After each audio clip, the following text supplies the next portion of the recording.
What is going on, guys? This is me, Sin, and yes, I know I'm late again. It's not my fault, Bernard. I haven't made a video in like more than 24 hours. I feel extremely sorry for you guys, my bad, but it is what it is. Anyways, today's video is all about Ghost Mourner and Moonlit Chill. I used to talk so much crap about that card because it's just like a worse version than Valor and Imperm. But, you know, sometimes it is what it is. Sometimes you have to play a 7th, an 8th, and a 9 copy of these cards. Or sometimes Mourner could actually be better than, well, I mean, maybe not both of these cards, but one or the other. And there are some things that Mourner can do, actually, that these two cards cannot do. And there are some other things that these cards can do that Mourner can't do, especially in the TCG. It's really annoying. Anyways, before we proceed any further, I would really appreciate if you could smash the like and subscribe button for me real quick. Oh my god, I almost died. Thank you so much, you are the best, and now let's get right into it. Alright, so first things first, again, this card is basically just like the Walmart version of Valor and Imperm for the most part. So if you are playing Mourner in your deck, it's because you're already maxing out on 3 Valor or 3 Imperm, but there are some exceptions to the rule. For example, in the Kashtura deck, you can't really play Valor super effectively if you're playing Shifter, because Valor has to send itself from the hand to the grave. It's one of those old cards, just like DD Crow, so it's going to conflict with that card. But with Imperm and Mourner, you have no problem. And also, Mourner is a level 3 tuner monster, and in a deck with a lot of level 7 monsters, that's also a really good thing, because then you can normal summon and then make a Baron de Fleur, and just like that, you're basically making yourself safe from just about everything. So that's a good thing. And another positive thing about Ghost Mourner, just about generically, is that it can it can deal damage to your opponent, which, I mean, it's not like you can say that it's your main like goal to use this as a burn card, but it can kind of be the substitute for Ghost Sister and Spooky Dogwood in Game 3.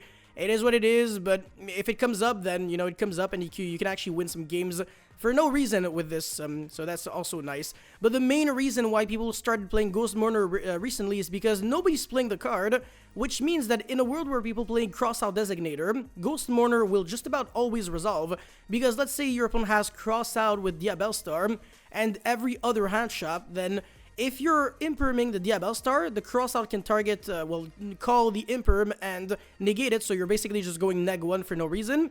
But with Mourner, you can't do that if you're not playing Mourner. So that's a good reason to play the card. It's because it's kind of slept on.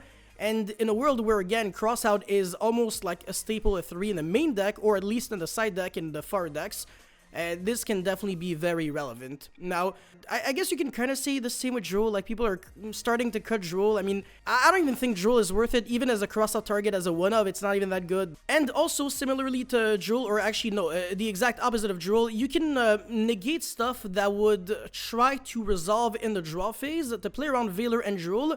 So, for example, if your opponent goes purely Sleepy Memory or Branded Opening, so either summon a white or black cat, or the Aluber in the draw phase, Valor can't do anything, but Ghost Mourner can still negate those monsters, so that's really nice.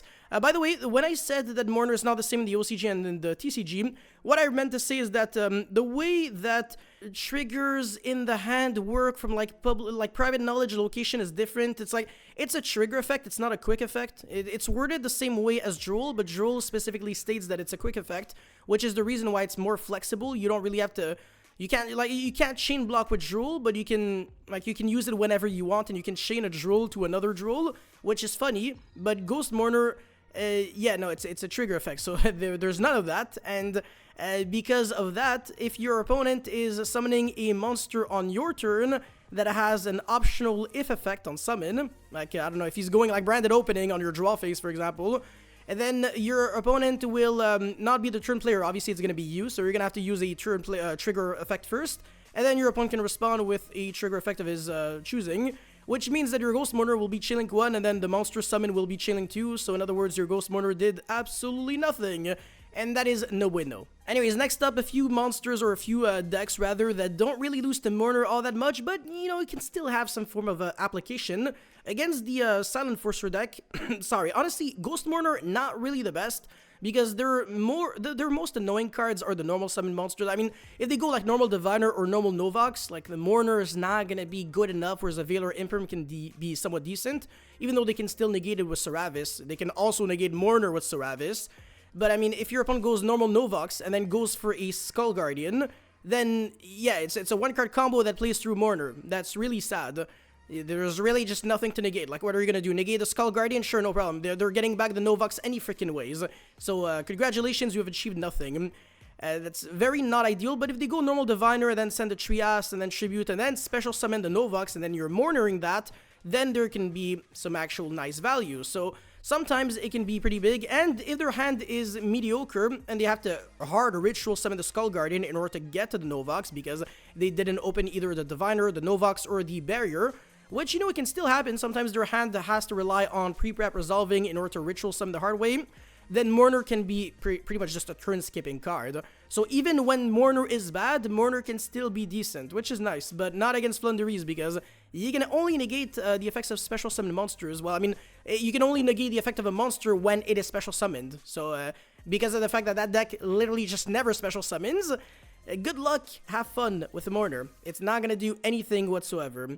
Against the Centurion deck, Ghost Mourner has the potential of being very interesting because that deck does summon on your own turn as well. So you could afford to top deck Mourner for turn and have some, you know, nice applications for this card, which I think is really interesting. But obviously, if they play on their turn and you have your Mourner, then it can also be very nice. So for example, if they summon the Centurion Legatia, you can hold your Mourner just for that because there's nothing else to negate anyways. So not only will they not draw one card, which is relevant because their field spell makes them go neg 1, but they also won't get back the Primera on the end phase, which means no tuner, which means no synchro plays. So if they don't have an extender, then they can't get to their other Primera, which means no Crimson Dragon shenanigans on your turn. Alternatively, one other cool thing that you can do is when they summon Crimson Dragon on your own turn with the field spell, you can Mourner that in Chainlink 1, and then they have to chain the Crimson Dragon in Chainlink 2, but they cannot summon Hot Red Dragon Archfiend King Calamity, because if this monster is summoned in anything other than Chainlink 1, it will miss timing. That is due to the fact that it is an optional when effect, meaning that for its effect to actually come up, it has to be the last thing to happen in a chain. Just overall, so that's the reason why even if you're just Mournering in Chainlink 1 the Crimson Dragon, you're still kind of doing something. It's not too bad. So at least you can save yourself from that, but they can still go into the the red Supernova Dragon and then banish your whole board. So that's a little less enjoyable, but still, at least you're saving yourself from a turn skipper. Against the fire decks, I'll re-explain how Ghost Mourner can be pretty nice. If they go Diabellstar, you can negate that. And that basically just translates to another version of Valor Imperm only for the Diabellstar. But they do have 4 different one-card starters. So 12 in total, if we're not counting Populace and 1-for-1 or Original Sin Post Snake Eye, which would lead to like a potential of 16 one-card starters. That's pretty consistent for a 40-card deck, or 41, 42, 33, depends on how you want to play it.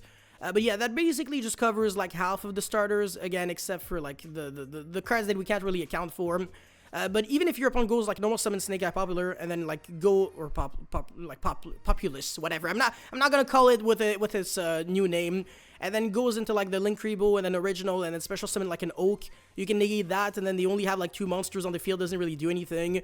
They can make like a Link 2 that doesn't do shit because Mourner is a wind, so it's not like the Charmers can really cover it. That's really nice because DD Crew is a dark, so if you use it against your opponent and it doesn't do enough, then your opponent can go dark, revive, and then Princess, and then Amblo Whale or something, and then your one hand shop just doesn't do much because you can still get interrupted. But Mourner, I mean, they're gonna do like SP Little Night Pass. That's pretty dog shit. But yeah, if their starter would be something like Snake Eye Ash or Bonfire, then obviously because of the fact that their normal summon monster is the one that applies the most amount of pressure, you have the choice between either Mournering the Populace, which is not too bad. They're gonna take 700 damage, which is relevant again if time gets called, and they're not gonna be able to go into their Fire King combo.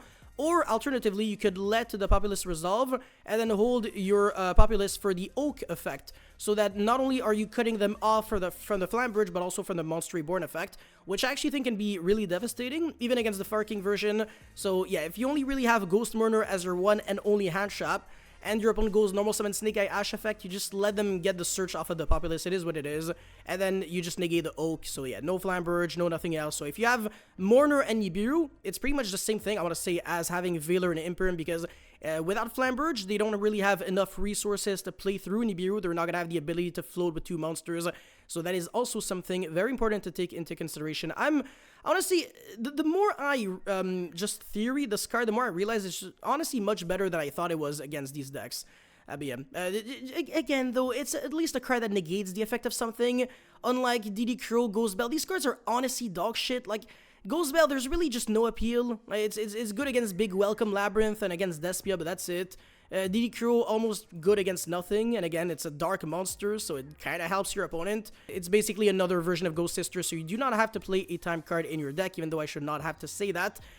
Because, yeah, time is really annoying. But yeah, that's pretty much it for this video, guys. Thank you so much for watching. Don't forget to like and subscribe, and let me know your thoughts about Ghost Mourner in the comment section below, and I'll see you guys very soon. Peace.